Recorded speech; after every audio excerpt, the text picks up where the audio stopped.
Salut, je m'appelle Mélissa de Communication Futée. Et moi, dans la vie, je suis une passionnée de lecture. Depuis toute petite, je lis énormément. Évidemment, plus jeune, je lisais des romans jeunesse. Moi, j'ai accroché là-dessus très tôt dans ma vie. J'ai découvert un paquet d'univers et je peux dire que les livres peuvent transformer. Je pense carrément que les livres peuvent transformer notre vie.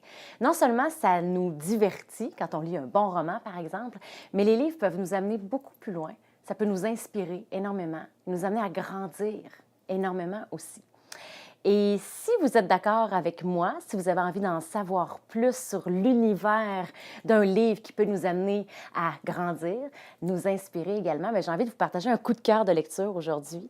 Mon coup de cœur de lecture, Satori à Hollywood, de l'auteur de Québec, Vincent Thibault. Ce livre-là m'intéressait de Vincent Thibault parce que je sentais que ça venait se positionner différemment par rapport à tout ce qu'il avait écrit par le passé. Et je dois dire aussi que je suis une passionnée de voyages, de découvertes, de rencontres. Et il me semblait que ce livre-là allait répondre à cette espèce d'appel que j'ai pour l'aventure. C'est un peu ce qu'il propose dans ce livre-là, Vincent, en fait. Lui-même est parti à l'aventure. Il est parti à Los Angeles pour aller découvrir l'univers du cinéma, aller gratter un peu en arrière comment ça se passe, l'arrière-scène, pour essayer peut-être de faire sa place lui-même comme auteur, comme scénariste dans le milieu du cinéma. Donc ça, c'est la trame de fond. Et moi, ça, déjà, ça m'interpellait énormément.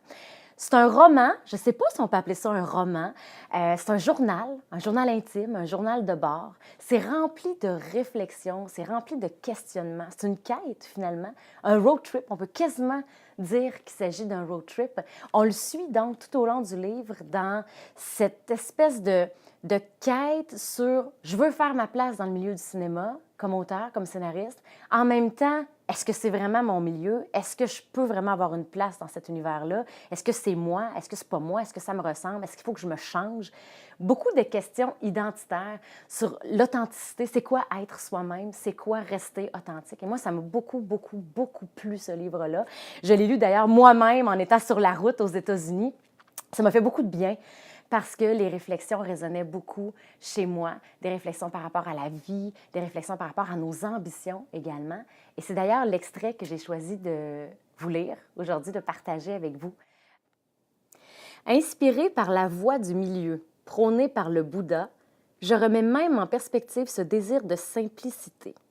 Et je scrute mon esprit comme on fait le tour de chacune des pièces d'une maison pour s'assurer qu'il n'y a pas de cambrioleur.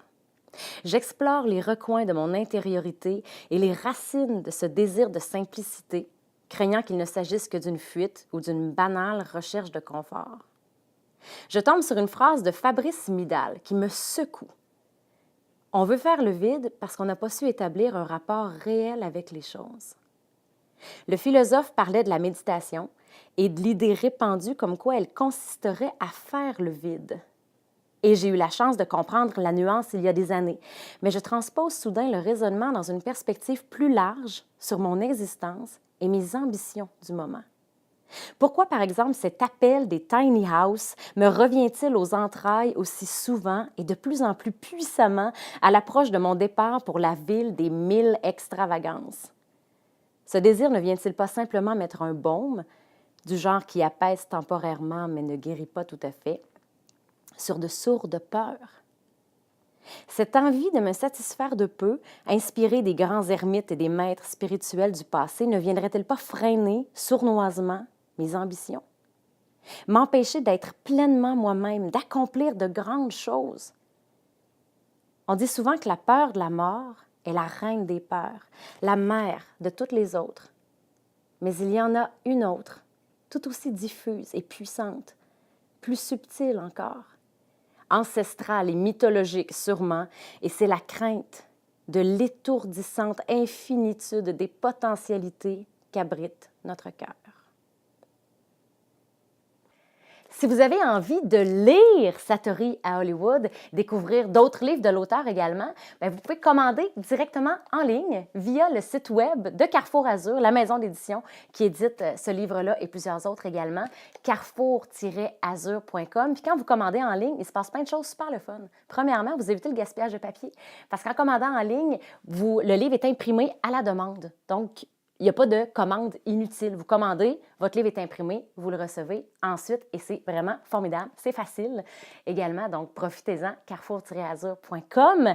Puis autre belle chose qui se passe quand vous commandez en ligne sur Carrefour Azur, bien, il y a une partie des profits de la vente de livres qui est remise à un organisme environnemental, donc qui vient vraiment supporter la vision environnementale, éviter le gaspillage et contribuer positivement à l'environnement.